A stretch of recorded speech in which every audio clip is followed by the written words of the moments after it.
તો રોડ ઉપર જ રહેવો છો? અહીંયા ખાવા પીવાનું બા તમારે કેવી રીતે હાલે છે? હે ખાવા પીવાનું કોણ આપે તમને?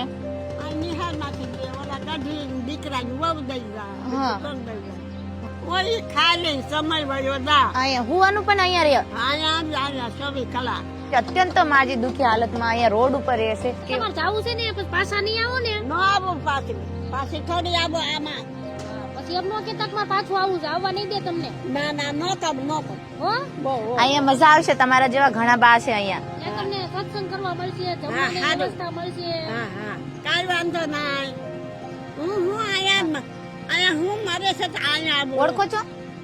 તો કહું ને બેન તરથી ખાય પબ્લિક એવું કહે છે કે ભાઈ છોકરા રાખવા માંગે પણ માજી નથી રહેતા, માજીને એના ભેગું સેટિંગ નથી આવતું. પણ અત્યારે માજીને અમે લઈ જાય છે અમારા પ્રભુ સેવા આશ્રમે, અને માજીને જેટલે ગુર અમારા પ્રભુ સેવા આશ્રમે રહેવું હોય તેટલું ગુર એ ખુશી ખુશી આમાં એના મરજીથી અમારા પ્રભુ સેવા આશ્રમમાં રહી શકે. જેટલી બને એટલી અમે માજીની મદદ પણ કરશું. અને માજીની તમે એકવાર હાલત પણ જોઈ લો, ખૂબ જ દુઃખી હાલત માજી રહે છે. ફાટેલું ગાડલું છે અને ગોદડા છે, અને તડકો ઉનાળાની શરૂઆત જ થઈ છે પણ શરૂઆતમાં જ એટલો તડકો પડે છે તો આખો ઉનાળો બાકી છે. વધારે દુઃખી હાલત થઈ જાય માજીની.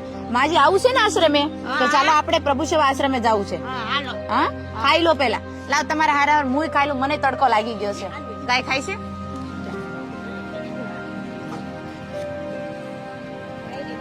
લઈ લો લઈ લો.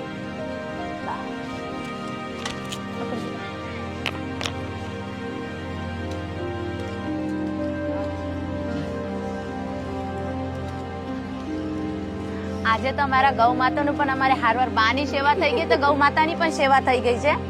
ગરમીના સમયમાં ઠંડુ ઠંડુ મજા આવી ગઈ છે.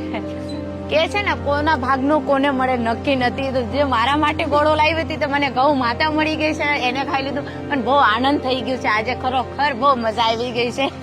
બે સેવા આજે મારા નસીબમાં લખાવી હતી ભગવાને, અને બે સેવા આજે મારાથી થઈ છે.